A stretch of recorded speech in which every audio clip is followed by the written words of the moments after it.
أهلا بحضراتكم مجددا. ينضم إلينا في الاستوديو الأستاذ سعد صديق الناقد الرياضي في البوابة نيوز. اهلا مساء الخير أستاذ سعد. اهلا بيك وبكل الساده المشاهدين. برحب بحضرتك في قناة النادي الأهلي. الشرف ليا والله يا كابتن، ربنا حضرتك شرفتنا. أهلا وسهلا. الله يكرمك. اهلا بيك. أبتدي مع حضرتك. يعني إحنا من شوية عرضنا تقرير بنستطلع فيه رأي الجمهور عن أفضل مدافع في تاريخ النادي. فيعني حضرتك شايف مين أفضل مدافع في تاريخ النادي الأهلي؟ والله هو سؤال مهم جدا. انا شايف هو اكتر من لاعب. لو ذكرنا بيتهيألي يعتبر كابتن وائل جمعة من افضل المدافعين اللي اشتغلوا كمدافع في الاهلي. نعم. لما له من راجل حقق نتائج سواء على المستوى المحلي او الافريقي، سواء مع منتخب مصر سواء مع الفريق الاهلي. فبيتهيألي من الافضل، او من يبقى كابتن وائل جمعة يعتبر افضل مدافع في تاريخ نادي الاهلي. حضرتك شايف كابتن جمعة. طيب في مقولة بتقول انه الاهلي لما بيبقى كويس المنتخب بيبقى كويس. يعني حضرتك بتتفق مع الكلام ده؟ ده طبيعي. الاهلي والزمالك الاسماعيلي كل انديه مصر لما تكون فايقه ده بيعود بالفايده على منتخب مصر. وخاصه الاهلي دايما بيبقى فيه اكتر من 8 9 لعيبه. نعم. في منتخب مصر يعني القوام الاساسي.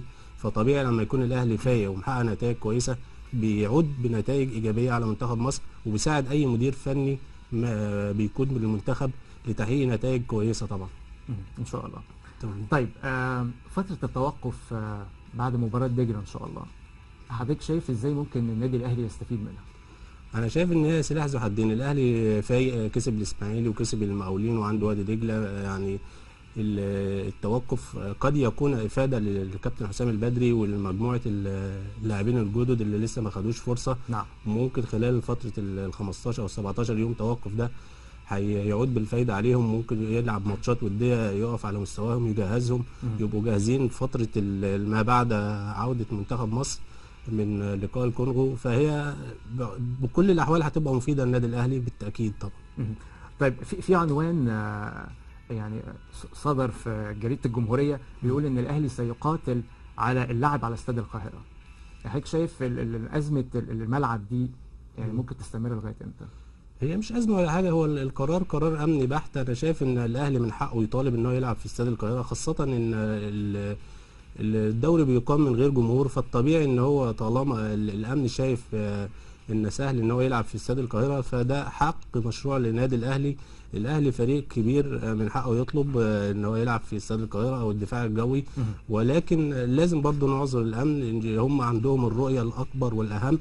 فمن مصلحه الاهلي ان هو يلعب في استاد القاهره ويطالب بحقه، ومصلحه البلد برضه ان الامن يقول في الوقت المناسب الاهلي يلعب في استاد القاهره او الدفاع الجوي. خاصه انا شايف تصريحات للكابتن سيد عبد الحفيظ بعد ماتش المقاولين اللي امبارح اللي الاهلي فاز فيه، ان هو كان مش عايز يقول ان هو مستاء من ارضيه ملعب بتروسبورت، ولكن بيقول الناس بيستقبلونا كويس واحنا ضيوف عليهم، لكن احنا من حقنا نلعب في استاد القاهره.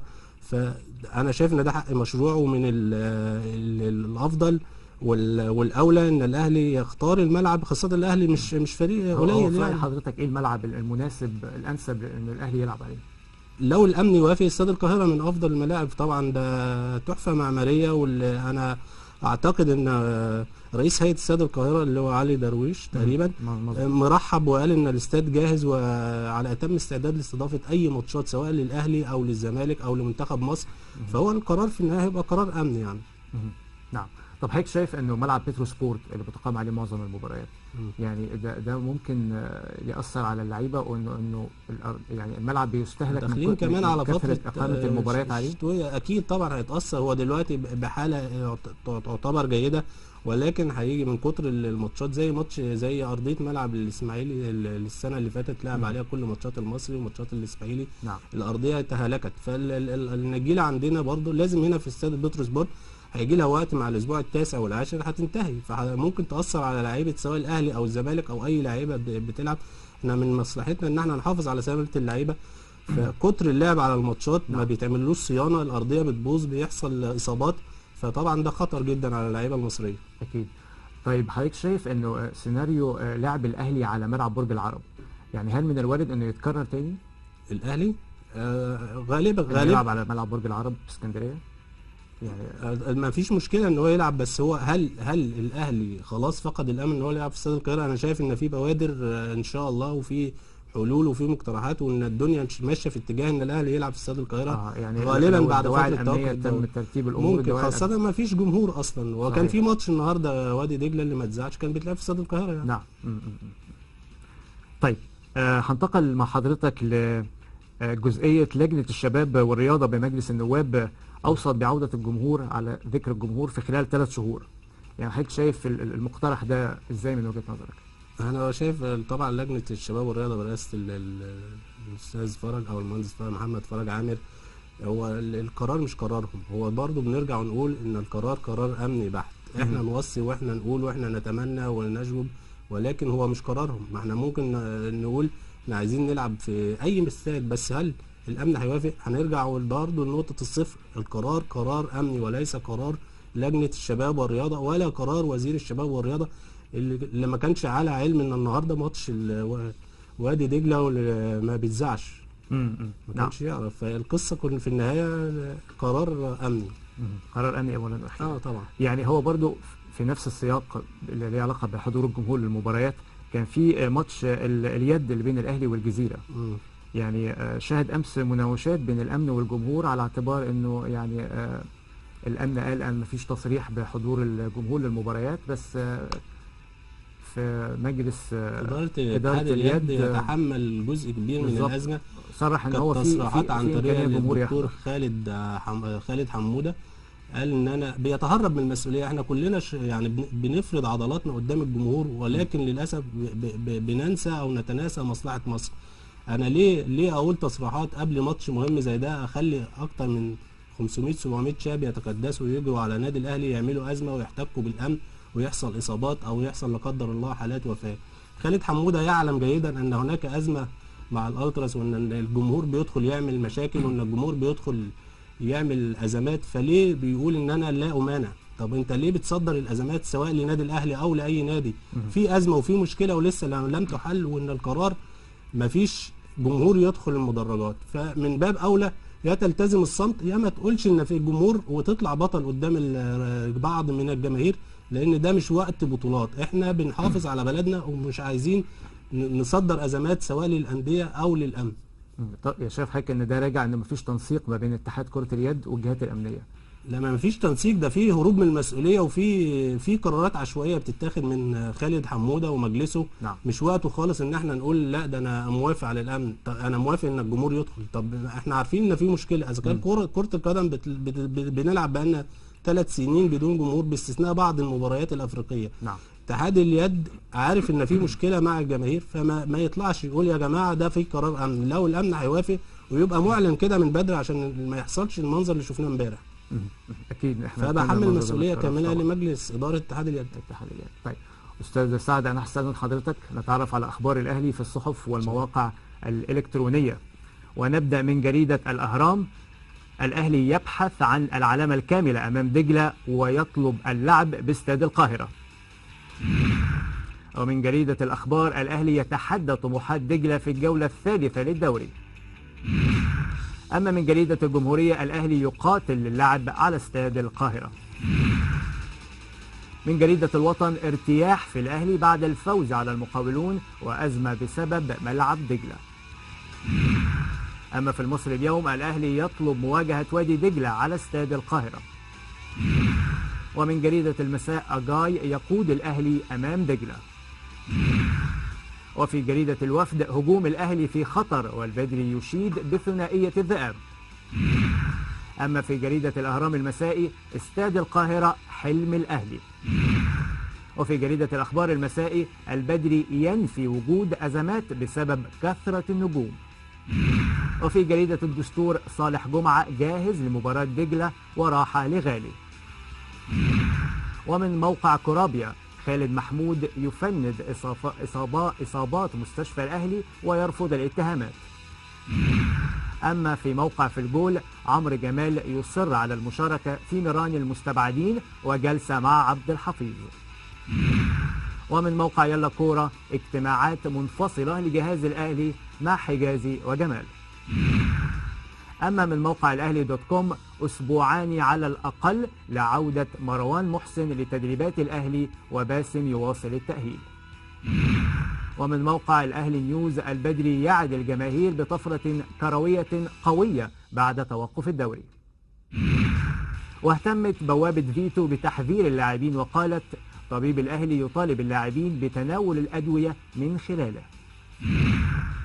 وأخيرا اهتم موقع رياضة.com بديربي جدة، الاتحاد يتعادل مع أهلي جدة ويتصدر دوري جميل. مرحبا بحضرتك تاني أستاذ سعد. أهلا بيك. يعني حضرتك شفت احنا استعرضنا اخبار الصحف، هل في عنوان استوقف حضرتك او لفت انتباهك؟ هي الازمه ازمه الملعب طبعا، هي الشغل الشاغل سواء للاعيبه الاهلي او لجهازهم الفني او للكابتن سيد عبد الحفيظ.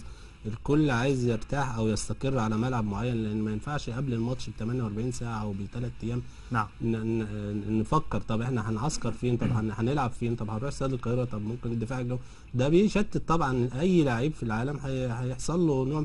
اللاعب لما يكون عارف حتى الملعب اللي هيلعبه قبلها بفتره، ده من مصلحته، يعني من مصلحه جهازه الفني، بيديله ارتاحيه انه يكون رايح مرتاح عارف انه هيلعب فين. لكن فجاه لا، ده احنا هنلعب في الدفاع الجوي او هنلعب في بتروسبورت او في استاد القاهره، ده بيأثر بلا شك على اي لعيب. حضرتك تقصد يعني بيأثر ايه على يعني الجانب المعنوي فيهم؟ الجانب المعنوي ان هم مش ما اتدربوش على الملعب ده قبل كده او ما لعبوش عليه. هو خلاص انا شايف ان الاهلي قفل من ناحيه بتروسبورت، يعني الملعب ضيق، المساحات اللعيبه مش واخده راحتها. استاد القاهره الاهلي بيجيد فيه قبل كده، لعب وخدوا بطولات. الدفاع الجوي كل الملعب كل ما يكون واسع بيريح لعيبه الاهلي، بيريح المدير الفني، بيعرف يشتغل على مساحات، فهو من مصلحتهم طبعا. انا شايف كل العناوين الجرايد والصحف المواقع بيتكلموا ان استاد القاهره هو المطلب الرئيسي للجهاز الفني للاهلي. طيب الجمهور بيقارن دايما ما بين ايفونا واجاي، حضرتك شايف المقارنه دي ازاي؟ هي طبعا يعني مقارنه ظالمه الى حد ما، ان لسه الكابتن اجاي لسه ما خدش فرصته، لسه ما نزلش الملعب. من الصعب ان احنا نحكم عليه، محتاج فتره كبيره، ممكن مش اقل من شهرين او يعني 4 أو 5 أسابيع في الدوري عما نحكم على ادائه وعلى مستواه في الملعب. فالمقارنه حاليا دلوقتي مع اي لاعب او اي مهاجم في الاهلي صعب ان نحكم عليه، لاننا لسه ما شفناهوش يعني على ارض الواقع.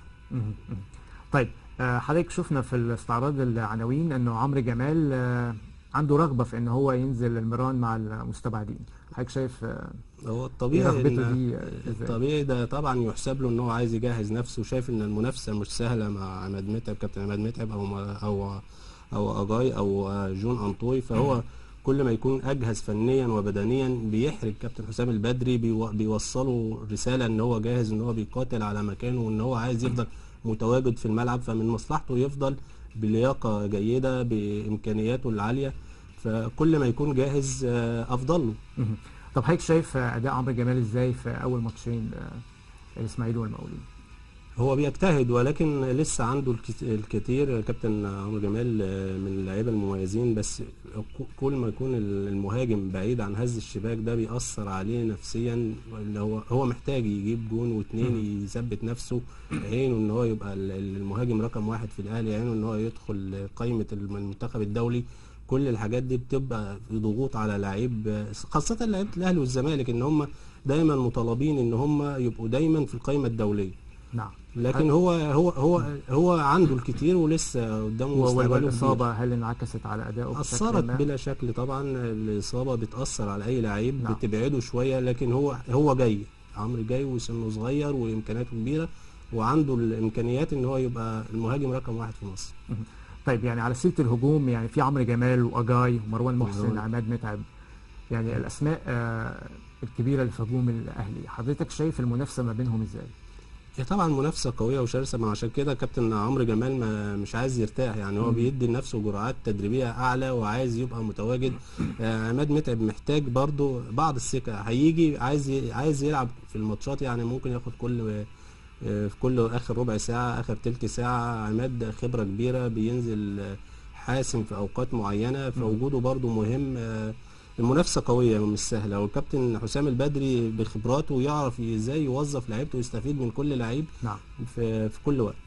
طيب انا هستاذن حضرتك مره ثانيه في انضمام زميلنا كريم احمد من داخل غرفه اخبار قناه النادي الاهلي. صباح الخير يا كريم. اهلا بيك سامر، واهلا بكل مشاهدي ومتابعي قناه الاهلي في كل مكان من غرفه اخبار قناه أهلاً الاهلي بيك. ورصد شامل وخاص لاخر اخبار النادي الاهلي. طيب بداية كنا عايزين نعرف تقول لنا ايه اخر الاستعدادات بالنسبة لتمارين مروان محسن وباسم علي. اتفضل. لو بتكلم طبعا في البدايه عن باسم علي، زي ما احنا عارفين طبعا باسم كان حصل له مزق في العضله الخلفيه وابتعد طبعا على اثرها طبعا من المباريات والتدريبات، لكن طبعا حط البرنامج التاهيلي له والبرنامج الطبي طبعا الجهاز الطبي للنادي الاهلي. باسم طبعا يمكن مش محظوظ شويه في موضوع الاصابات ده، لكن هو ماشي بصراحه الفتره دي بشكل جيد. دلوقتي هو بيأدي تدريبات في الجيم لمده اسبوع، ثم الاسبوع القادم ان شاء الله هيكون في مرحله جديده ليه من التاهيل على ان يعود ان شاء الله الى الملاعب خلال 3 اسابيع. لو بروح لمروان محسن، مروان طبعا عنده الام في الحوض اشتكى منها طبعا للجهاز الطبي للنادي الاهلي، وقرر الجهاز الطبي سفره الى المانيا لاجراء بعض الفحوصات الطبيه للاطمئنان عليه، وبالفعل طبعا اتحط له برنامج تاهيلي طبعا ماشي فيه مروان بشكل قوي بشكل جيد. برضه هو بيأدي تدريبات في الجيم لمده اسبوع، ثم الاسبوع اللي بعديه ان شاء الله هيكون في الملعب بعض تدريبات الجري الخفيفه، ثم بعض تدريبات الكره على ان يشارك ان شاء الله الفريق ويساند الفريق في المباريات القادمه ان شاء الله. طيب كريم، بالنسبة لتمرين الفريق بكرة ان شاء الله، يعني ايه اخر تفاصيل تمارين الاهلي بكرة؟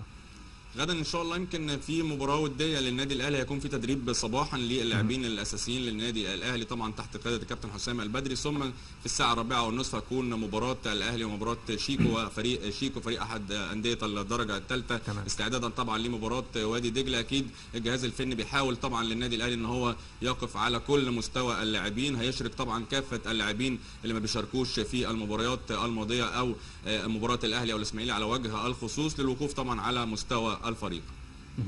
طيب ننتقل لفريق كرة الطايرة رجال، ايه اخر اخبارهم؟ الحقيقه بالفعل لو بنتكلم على الالعاب الجماعيه وبنخص الكره الطائره الرجال، يمكن تعاقد النادي الاهلي مع اللاعب كريم فرج لاعب نادي هليوبلس السابق والمنتقل حاليا الى النادي الاهلي، هو ايضا لاعب في منتخب مصر. يمكن الانتقال ده انتقال حر بدون مقابل مادي، وده شيء ايجابي طبعا للنشاط الرياضي بالنادي الاهلي، وايضا الجهاز الفني بقياده الكابتن محمد مصلحي اثنى طبعا على ادائه وقال ان هو لاعب مميز جدا وان شاء الله يكون اضافه للنادي الاهلي، بجانب حسام يوسف واحمد قطب وعبد الحليم اللي مددوا عقودهم طبعا لمده 4 سنين. كرة الطايرة في النادي الاهلي رجال على وجه الخصوص بتحاول ان هي تدعم فريقها طبعا لمواصله الانتصارات والحفاظ طبعا على البطولات الفتره الماضيه. كمان يمكن اعاره مروان شوقي لبتروجيت احد لاعبين النادي الاهلي، وعرض محمد مصطفى للبيع او الاعاره.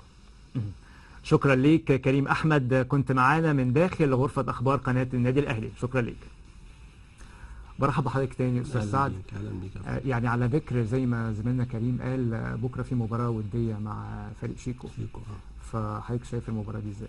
هو طبيعي الماتش ده هيلعب فيه الناس اللي ما لعبتش، البدلاء هيطمئن على بعض العائدين من الاصابه، هيجرب مثلا اكرم توفيق، هيجرب اجاي، هيجرب اللعيبه اللي ما شاركتش بشكل جيد الفتره اللي فاتت. نعم. فهو ماتش مهم يعني، لكن صعب ان هو يلعب الناس الاساسيه، الناس اللي عندها ماتش مثلا وادي دجله. هي نظام هيعتمد على مجموعه البدلاء قبل ماتش وادي دجله. قبل ماتش وادي دجله اطمئن عليهم يعني. اكيد احنا همنا طبعا نطمئن عليهم. طبعا طيب في يعني جزئيه الصفقات اللي بيعقدها النادي الاهلي مؤخرا، حضرتك شايف الصفقات دي ايه اهميتها في الوقت ده؟ طبعا مهمين جدا. انا شايف علي معلول بصراحه جه كانه لعيب في الاهلي من 10 سنين، من اول يوم جه واشترك ولعب، ويعتبر مش صفقه جديده، ده راجل رجله في الملعب متواجد. نعم. في بعض الصفقات محتاجين طبعا بعض الوقت، زي اكرم توفيق، زي مروان محسن عنده اصابه. نعم. لسه عندنا محمد الشناوي حارس المرمى. طبعا من الصعب ان هو في ظل مستوى شريف اكرام ان هو، لكن لازم يبقى متواجد، لازم يبقى رجله في الملعب، لازم يجهزه. ممكن ماتش زي ماتش بكره ده يجرب الشناوي كحارس مرمى، على اعتبار لا قدر الله لو في اصابات لاي حارس او انذار او طرد، يبقى هو موجود وما يبقاش في ازمه في حراسه المرمى. طب ايه حضرتك الصفقه اللي شايف ان ممكن الاهلي يعقدها في يناير ان شاء الله مثلا؟ هو الاهلي انا شايف ان هو مش محتاج صفقات يعني صفوف مكتمله، هو بس يجهز المجموعه اللي عنده البدل، لازم يطمن عليهم، لازم يجربهم. ولكن في الوقت الحالي لسه بدري قوي على صفقات يناير، لسه بتتكلم ان الموسم لسه في تاني اسبوع من الدوري، صعب نحدد اسم معين، لكن الاهلي ممكن يكمل كده الموسم باستثناء، يعني هو لو هيحتاج صفقه او اتنين في شهر يناير، لكن تحديد الصفقه دلوقتي لسه بدري قوي. طيب حضرتك شايف انه ممكن كابتن حسام البدري يدي فرصه اكبر للشباب؟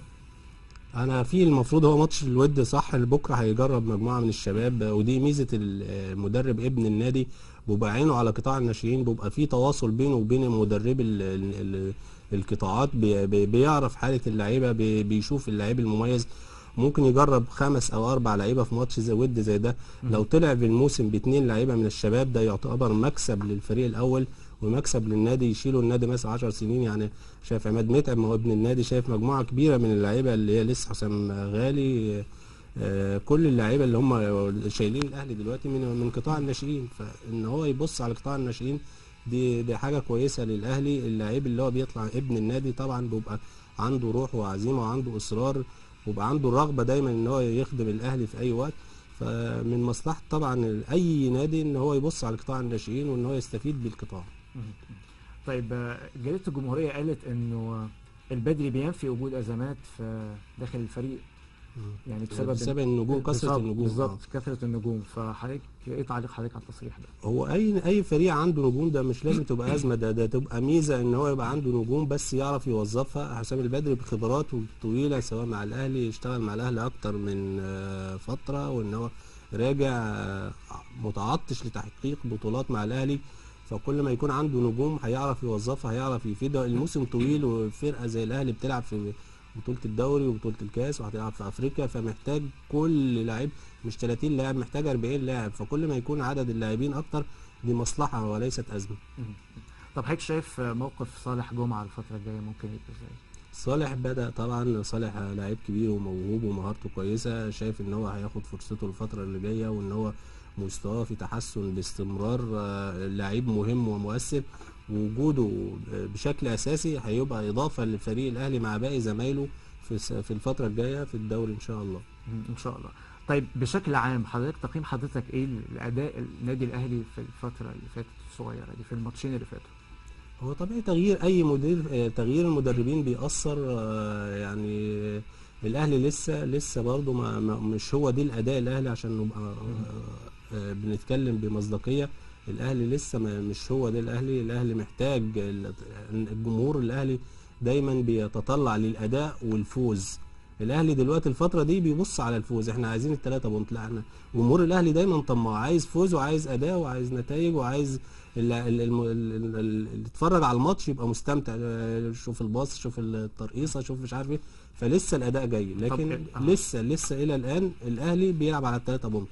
طب هل حضرتك شايف في لمسه مختلفه لكابتن حسام البدري، يعني مع ان دي التجربه او الولايه الثالثه ليه مع النادي الاهلي، هل انت شايف ولا هو نفس لا كابتن حسام طبعا يعني طبعا زادت خبراته، زادت، اشتغل كتير، خلاص بقى مدرب كبير، مش هنقول بقى ان هو لسه جاي بيجرب، ده كابتن حسام اسم كبير اكيد. الفتره دي هو الاحق والاولى ان هو يقود الاهلي. شايف ان هو بيستفاد كتير جدا من المرحله الاخيره اللي فاتت، فوجوده مع الاهلي مع الجيل ده اللي هو اساسا اشتغل معاه قبل كده هيكون عامل مساعد له في الفتره اللي جايه. طب هل في لحضرتك توقعات محدده بخصوص الماتش الجاي بتاع وادي دجله مع الاهلي؟ يعني هو منطقيا بالحسابات يعني بالورقه والقلم نقول ان الاهلي اعلى واقوى، وان هو يعني المفاجاه ان ممكن ان دجله يفوز، لكن الطبيعي ان الاهلي بخبراته وباسمه وبحامل اللقب وان هو دايما بيلعب على بطوله ان هو يكسب، لكن دايما المفاجات وارده، لا ممكن بسهوله يعني اي وادي دجله من حقه ينافس ومن حقه يلعب على الفوز، لكن منطقيا الاهلي يفوز. اكيد. طيب استاذن حضرتك نستعرض اخبار الاهلي في السوشيال ميديا، حيث نشرت الصفحه الرسميه للنادي الاهلي على فيسبوك صورا لتدريب الفريق الاول لكره القدم اليوم استعدادا لمباراه وادي دجله الاربعاء المقبل ضمن الجوله الثالثه للدوري. ووضح في الصورة خوض اللاعبين للتدريبات بقوة وتفاؤل لتحقيق الفوز والوصول للنقاط 9 والعلامة الكاملة في أول 3 مباريات. ولم يختلف الوضع كثيرا في الصفحة الرسمية للفريق، حيث اهتمت بتدريب الفريق الذي جرى صباح اليوم للتحضير لمباراة الأربعاء. في الختام بشكر حضرتك استاذ سعد معانا، كنت معانا بشرفنا في قناه النادي الاهلي. كنت سعيد ان انا موجود في قناه الاهلي، القناه العريقه، وان شاء الله تبقى فتحه خير على الجميع، وربنا يوفقك من نجاح لنجاح ان شاء الله. اشكرك، شكرا ليك أشكرك. الاستاذ سعد صديق الصحفي بالبوابه نيوز. شكرا لحضرتك. شكرا. الى هنا تنتهي نشره اخبار منتصف الليل، نشكر لكم طيب المتابعه، في امان الله.